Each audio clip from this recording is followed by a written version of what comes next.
My name's David Jones Jr. I say David Jones Jr. because I have a son who's David Jones III, and my dad was a David Jones. So I'm David Jones Jr. I was born 11/22/1935. I'm 85 years old, and hopefully, and looks like I'm gonna live to be a lot longer. That's my hope.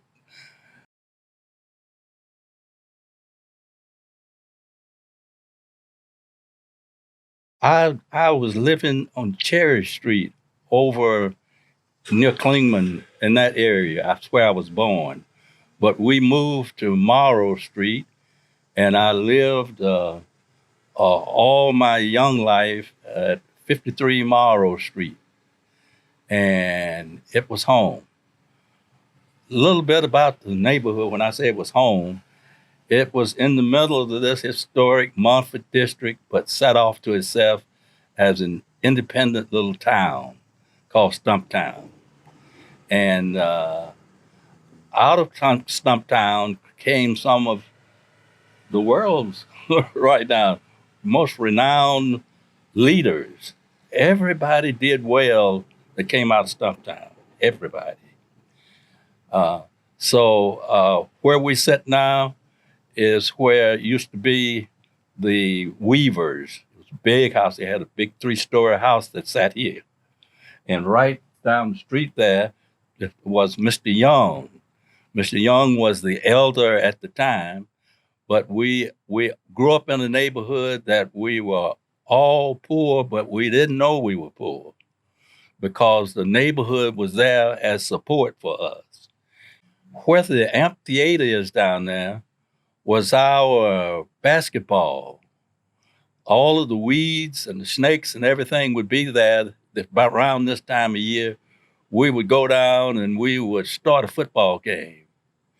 And we were pretty healthy guys.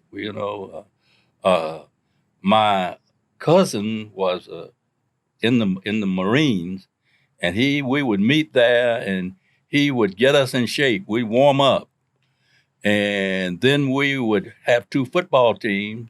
And in all those weeds and all that stuff, we would chase the snakes and stuff out, and then all the weeds, we would tear them down with the tackles and everything that we were doing of each other. And then we would build a basketball goal, and we would chip in, and we would buy a basket and everything and put up, and then we all played basketball. Right below here's a house I saw that used to be Welfare Baptist Church. That's a house now, but they would be praying and preaching at the church, and we would be playing basketball in the holler. So we played in that holler. All of the elderly men would come at the bottom of what we call the Red Hill. And it's right over the bottom here before you hit going down Jersey Street, set the Red Hill. And they all came, all of the gentlemen would get together. They come and they could pitch some horseshoes. We would be watching, and as they were playing horseshoes and some ball, and then they would, Mr. Howard, which was an uncle of my wife's, I had a store. It's a little corner house. I see it sitting there now. He would do a pig. He would roast a pig, and it all night long. And then he would sell barbecue sandwiches and everything. He had a store there, Uncle Howard's store that we all went to. So we were there and get our drinks, and but we were a close-knit community. Well, that was just a little mom and pop store there.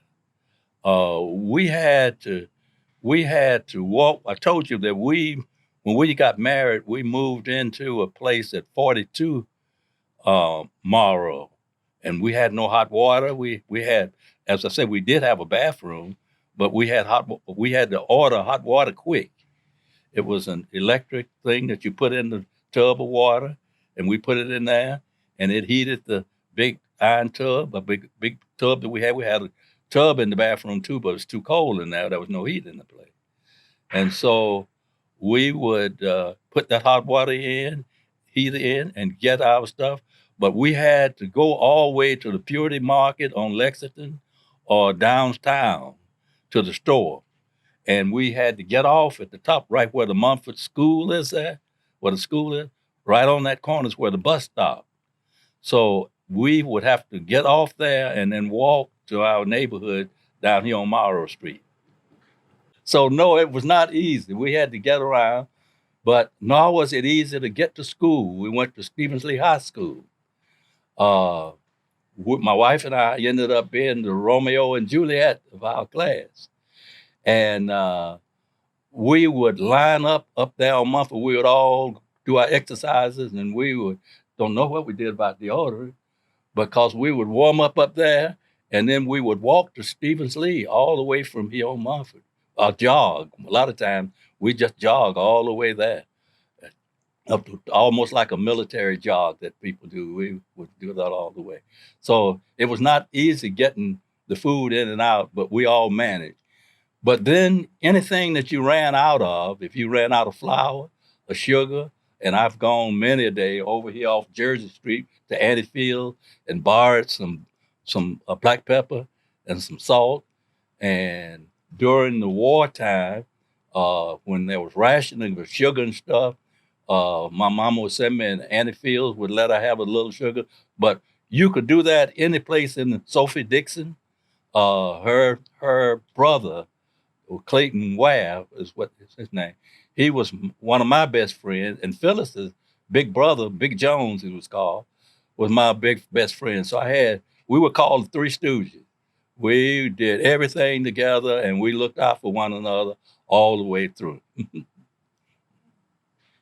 It have to be two words or a magical place, uh, a safe place, a place where you were secure, and everybody loved you. Everybody loved you, and you loved everybody.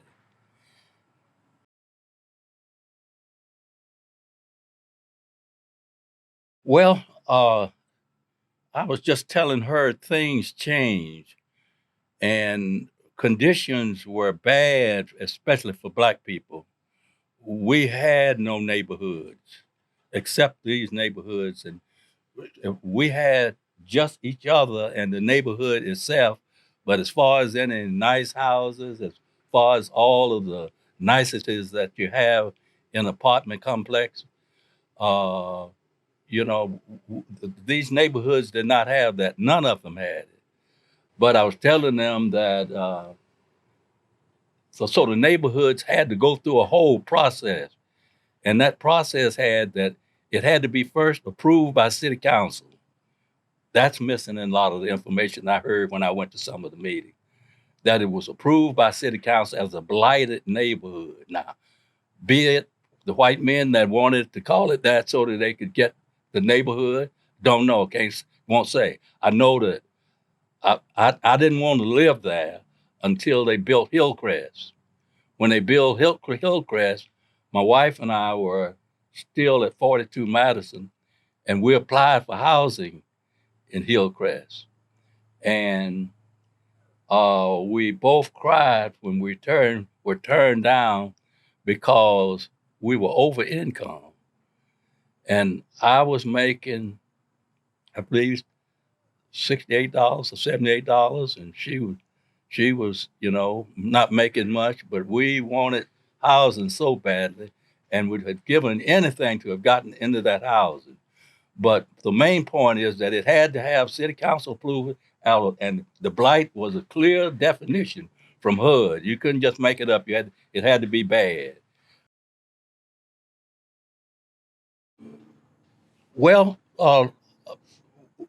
the neighborhoods changed, and I guess I was responsible for some of that because I did a lot of the relocation, moved the first Black families into Montford, established the first neighborhood communities in here with the doctors from Canton and places there where they would go in before me, all down around Tacoma Circle and all in there.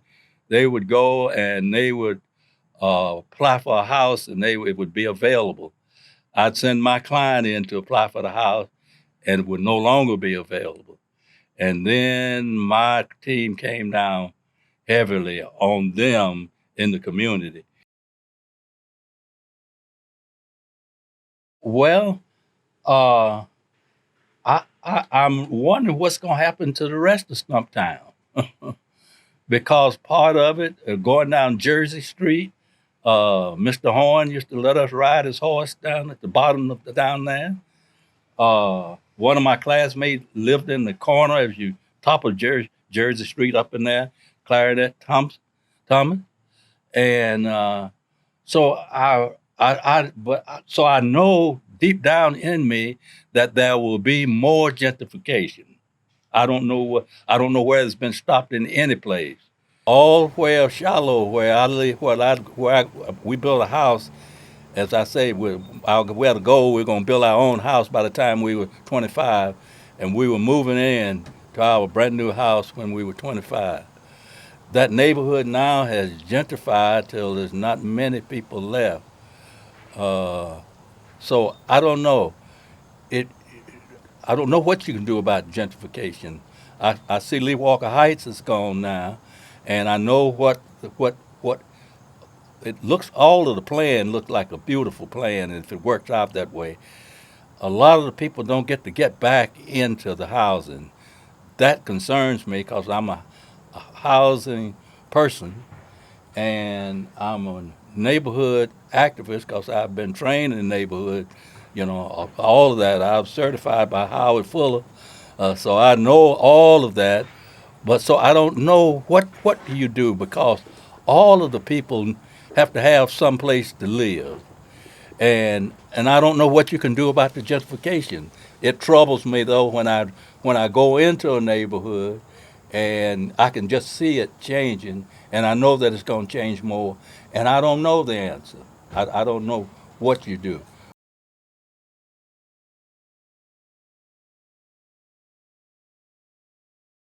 but I do say give the people an opportunity, get them together like y'all are doing, let them have some say so, and listen to that say so. Listen to that say so. They know.